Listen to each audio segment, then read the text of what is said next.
What do veterans movements think of January 6th? We're 2 years out from it. We have heard from a lot of pundits about it. We've heard from people who study extremism about it. We've heard from Donald Trump and right wingers about January 6th, but who's actually listening to vets who are fighting for a better world? This is The Sitch.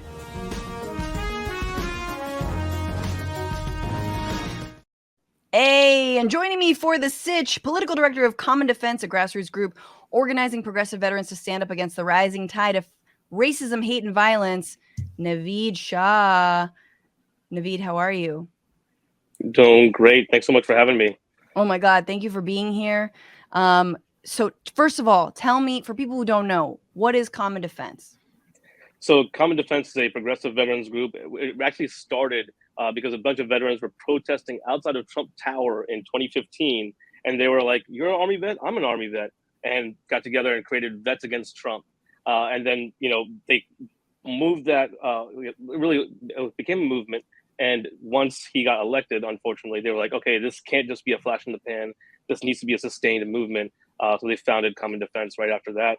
And we've been going strong ever since. We were proud to be there for both of his impeachments, pushing hard to get those across the finish line. And what we've also been doing really more than anything is we're a grassroots group. We look for folks that are aligned with us as progressives, as veterans, and train them on how to become activists, how to become advocates for their communities, and get them out, to be the leaders that many of our communities need. So it's been really great. I've been with the organization for 3 years now, and it's the best job I've ever had.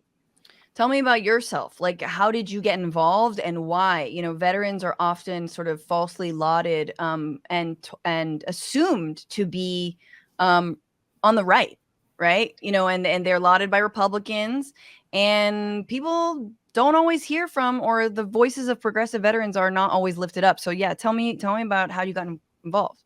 Yeah, absolutely. I mean, that's one of the biggest misconceptions. The fact of the matter is that the fastest growing segment of veterans are actually women and minorities.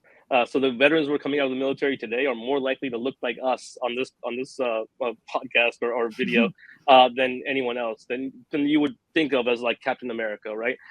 So that's the biggest change that's happening. And as that change is happening, people are bringing those their own backgrounds and lived experiences, and the entire narrative around who is a veteran, who is an American, who's allowed to wear the flag and use that as in their patriotism is changing. And so that's one of the big things that Common Defense has been working on, is making sure that veterans who are like us know that they have the opportunity to speak up. What really has happened over the last, so many years is that there's a very loud but vocal minority that has stood up and has taken that mantle of, I'm a veteran and you must be this way in order to be a veteran. But that's just not the case. And so that's really where we're coming from. I'm an Army veteran. I served in Iraq in 2009 and 10. And I joined Common Defense in 2018 because I saw this happening. I felt like veterans were being left out of the conversations. Veterans were being, and military families were being used as props when some politician needed them, but they weren't really listening to us, and they definitely weren't addressing our needs. And so that's really what drove me to join Common Defense and eventually join the team. That's awesome. Yeah, and I remember, I mean, I think that it was really interesting. I can't remember the details, but do you remember the first vet that the family of a soldier who passed, I believe, was it in Afghanistan, and Trump called the family and was like incredibly disrespectful, or it was like just a horrible phone call. Like, that was the beginning of his presidency, and ending with him at World War II memorials saying, these guys are losers. Why would you fight for your, basically, why would you fight for your country, and also misunderstanding the Second World War, or maybe not, right? It felt like a perfect bookend to a guy who, and a political movement that has no respect for real vets. Yeah, absolutely. I mean, Trump started his campaign. He skipped one of the first debates and said, instead of going to the debate, I'm going to donate all this money to veterans groups. I don't know what those two things had to do with each other now, but I'm sure it made sense. And one of the first things that Common Defense did was like, wait, which veterans groups did he donate to? And it turned out he did not make a single donation to any veterans groups. So of course, like as expected, right? And that really has carried over. You saw him do things that not only like disrespected veterans or military members, but then elevate people like Eddie Gallagher, war criminals, and put them on a pedestal Yes. instead of honoring troops who serve their country.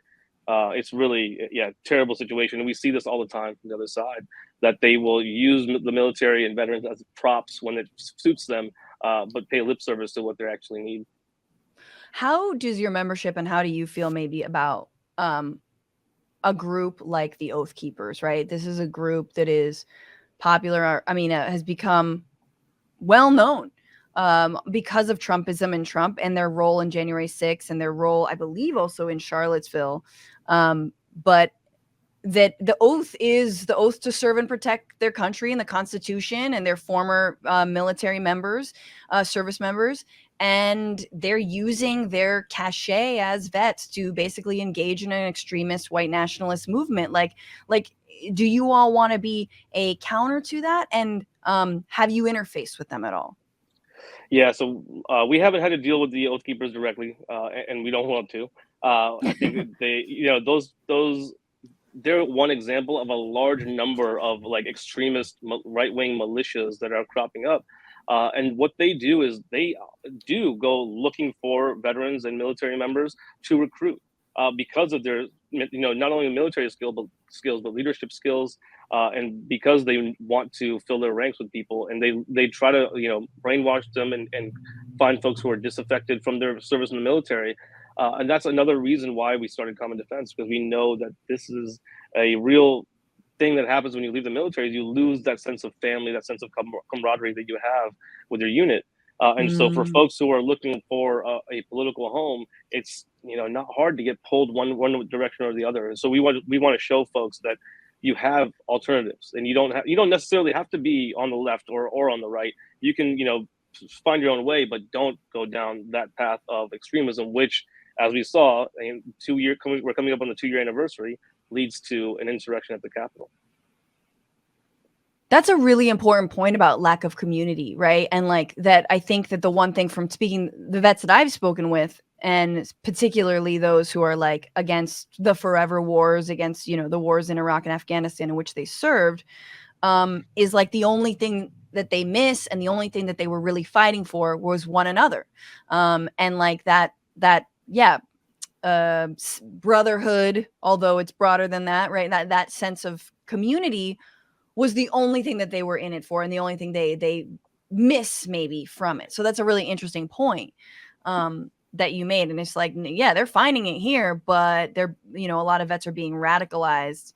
Are you guys trying to be like a counter to that? Like, I guess what I mean is like, do you also want to be like there's another community out there. It Yeah. doesn't have to all be Well, about like, because both groups are pretty much like disenfranchised, right? Like you went into the service for one reason and you come out feeling like you were misled, but then you can go in either direction. And I think to me I think that's interesting. Is like you have people who come from the same experience, but yet some gravitate towards one group and then some gravitate towards. So Navi, what would you say is like the reason or like the fork in the road that lends someone making a path choice?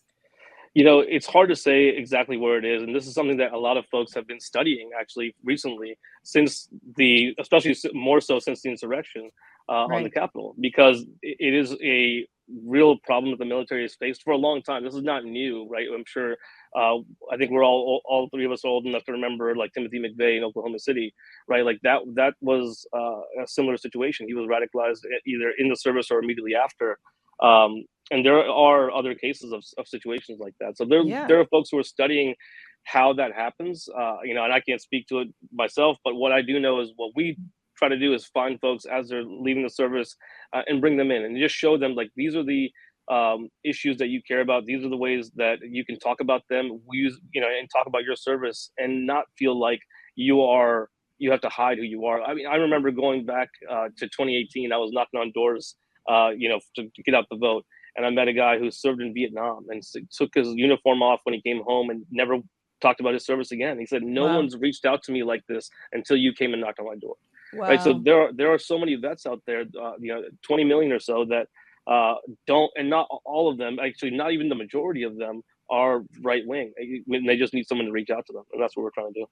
Totally. And it's obviously like, I mean, I think that's the question. That's generally the need for grassroots organizing on the left anyways, because we know the right is organized, and we know that they are weaponizing the trauma, the lack of care, the VA being in disarray and or like not covering what they need to be covering, the bills and the all the policies that folks are fighting for. Like, they're using that to say, no, we're recruiting over here. Change that anger and that that your mental health, spin it into hatred. And you're totally right about like probably the people coming out who are going the other way are most likely Black and brown people of color, immigrants, so as a vet looking at January 6th, the stats around Jan 6, and I think maybe you know them better than I, but it's like, a huge percentage of the rioters were former service members. There was like a woman in the Air Force. There was a lot of folks, and you had them brutalizing Capitol Police, as I say, blue on blue crime. Like, it very much was like, which law and order are we talking about? Which protection of which constitution? Because like, these are people in uniform facing down with one another. How do you in Common Defense sort of see January 6th, and how did that strike you? Yeah, I mean, it was a scary day for sure. I'm based here in DC, and so it was. I went to school at UVA, and so when I saw what happened in Charlottesville, that was one thing, and then to see it happen again here in DC, I was like, what the hell is going on with our country? It was really scary. And I can say that I think the stats were like, I don't remember exactly, but it was like between 12 to 20% of the folks who were eventually arrested for January 6th either had some sort of service either in the military or law enforcement, which is terrifying. And that it just goes back to show you exactly what they do with their rhetoric is that it's all about back the blue and support the police. Until it comes time that they're facing the police, and it's like, oh well, we're gonna attack them violently just like we would anybody else. They only use that rhetoric when it serves them, and they don't mean anything by it. They just want to use it for their own purposes. Right. And when it comes down to it too, like the veterans who were there, they were for sure. They were like the Oath Keepers were there, as we saw. They got convicted. Actually, at least one of the Capitol rioters has been elected to Congress now. Derek Van Orden from Wisconsin's 3rd. It was a former Navy SEAL, and he breached the Capitol barricades. And now as of whenever they get done with this mess that they're doing today, he's gonna be sworn into Congress. That is a crazier story than George Santos. I mean, say what you will about Santos, he did not storm the Capitol. Right, and that's the crazy thing is that I think the stat is like 70% of the Republicans who are being sworn into this Congress have at some point denied the 2020 election. So they deny the election, but they don't deny the election that they won. That one's fine, but this one they have a problem with. And so you can't, govern when you don't fundamentally believe in the government that you're supposed to be serving in. Picking up on that thread of like extremism and recruitment, if Common Defense were in charge, let's say Biden administration is like, I'm tapping Common Defense. You're the political director, Naveed. Help me. We know we have an extremism problem with, in the military. How do you begin to stamp that out? I mean, I think it starts at the top. This kind of violent rhetoric that we've heard from people like Lauren Boebert and Marjorie Taylor Greene and even Matt Gaetz and Paul Gosar and so many others in Republican leadership, they need to be the first to be kicked out. They shouldn't be able to serve in the government they don't believe in. And secondly, they need to, leadership, whether it's Kevin McCarthy or whoever it ends up being, needs to stay that we're not going to let members talk like this. We're not going to let members put down people of different races or creeds or religions. And we're not going to allow this kind of violent rhetoric to be espoused from this chamber. Right. That's what it comes down to, because when they do that, and then you have like lone wolf attacks like we saw in Buffalo and like we saw in El Paso, those people are radicalized. They're not just radicalized online in on forums like Reddit or 4chan or whatever. They're radicalized by hearing their own members of Congress say that everyone coming across the border is an illegal criminal. Like that affects people. And so it really needs to start at the top. First thing is they need, and that's one of the reasons that Common Defense is here in DC this week. We're bringing our members in from across the country to meet with our members of Congress as they're getting sworn in, and talking to them about these issues and making sure that they know that whether they are Republican or Democrat, we are their constituents and they ultimately serve us. And they need to make sure that they uphold their end of the oath of office that they're about to take. Yeah. Can you tell me more about Courage for America, which I know Common Defense is part of? Absolutely. So Courage for America is a partnership that we're doing in response to the 118th Congress.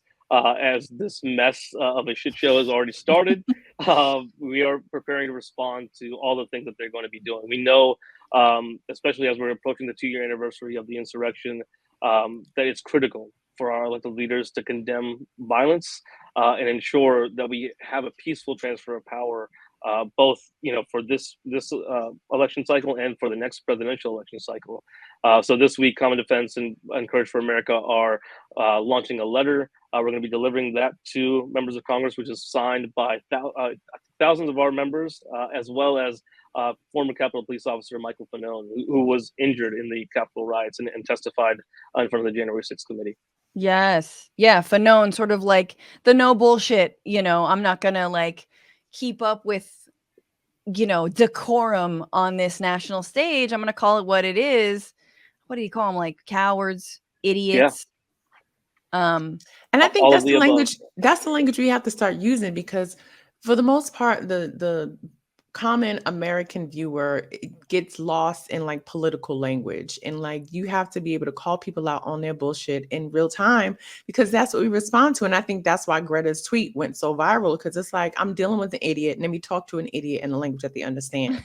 And a lot of times with like politicians and all of these like these things that happen, it's like, real quick story, anecdotal story. I live in Los Angeles, right? And I voted in the mayoral election, and all these like propositions and things. And the language is so jargon heavy that it took me like 45 minutes to research what they were actually saying. Yeah. And one of the propositions that they wanted you to vote on was whether or not you thought homeless people should have a place to live. Legit. Like that was what, like, do you think we should fund housing for homeless people? And like, if you don't know the language, if you don't research it, you're going to think, well, I didn't vote for that proposition. You're voting to not give people in need millions of dollars for their daily lives. And so I think when we attack these people with all of this, high road language, it's like, you got to hit them where it hurts. And I think we got to bring back like common, regular old fighting words. Right. Yeah. That's one thing that veterans are really good at, is just cussing up a storm. So that's one of the things that I've been working hard to stop, but yeah, we will definitely be doing it this week. You're like, it doesn't translate in the soundbite. But you can do it here on the show. Yeah. I think it's really, really important. And I think it's obviously veterans, again, get overlooked and also weaponized for bad, obviously. Is there anything else you wanted to add in terms of, I don't know, maybe thoughts on like going forward with like hopes for the Biden administration on foreign policy and sort of veterans issues, and like, I know you guys believe in ending the so-called forever wars, which is basically, stop ending the war on terror. Is there things you're hopeful for when it comes to this next year? Yeah, it is. There's definitely a lot going on, and I have 3 kids myself. My son is a freshman in high school now, and think about, I was only 4 years older than him when I joined the Army. Wow. Would I want him to do that, right? And you got to look at, the forever wars are scary, that they're still going on. I served in Iraq in 2010. We're coming up on the 20th anniversary. We still have troops stationed there in 20 years later. And what have we accomplished? And what are we going to accomplish? And, we were really glad that President Biden went through with the withdrawal from Afghanistan. Unfortunately, the evacuation was not executed as well as it could have been. And that was rough. We lost 13 Marines there at Abbey Gate. And ever since then, the Afghan interpreters who I served in Iraq, but many of my friends who served there in Afghanistan we promised them that we're not going to leave you behind. We never leave anyone behind. We're going to take care of you. And we really are letting them down right now because we weren't able to pass the legislation we needed to make sure that they are supported as they are evacuating. We brought 80,000 of them here, including their families, and they right now are kind of sitting in limbo. Right. So I'm hopeful that President Biden and that maybe this Congress will get something done around that. But That would be first yeah, things because it first. wasn't. Mhm. Yeah, they have to elect a speaker. Yeah. Yeah, and the vote has failed again. Yeah, we will see what's going on. They might have to open up that jar that I was talking about with that Right. dust off some old ass Republican. But yeah, exactly. The Afghan interpreters have been now denied a pathway to citizenship or just legal stay, I believe, in the United States.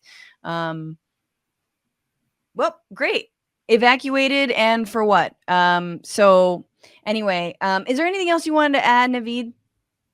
Yeah, last thing I'll say is we're here this week with Common Defense and Courage for America, and we encourage all of our veterans, military family members, even civilian supporters, like to check us out at commondefense.us and sign up. I mean, you can sign a letter if you want. Still, that is going to be going out this week, but we can continue to add names. We would love to have everyone's support.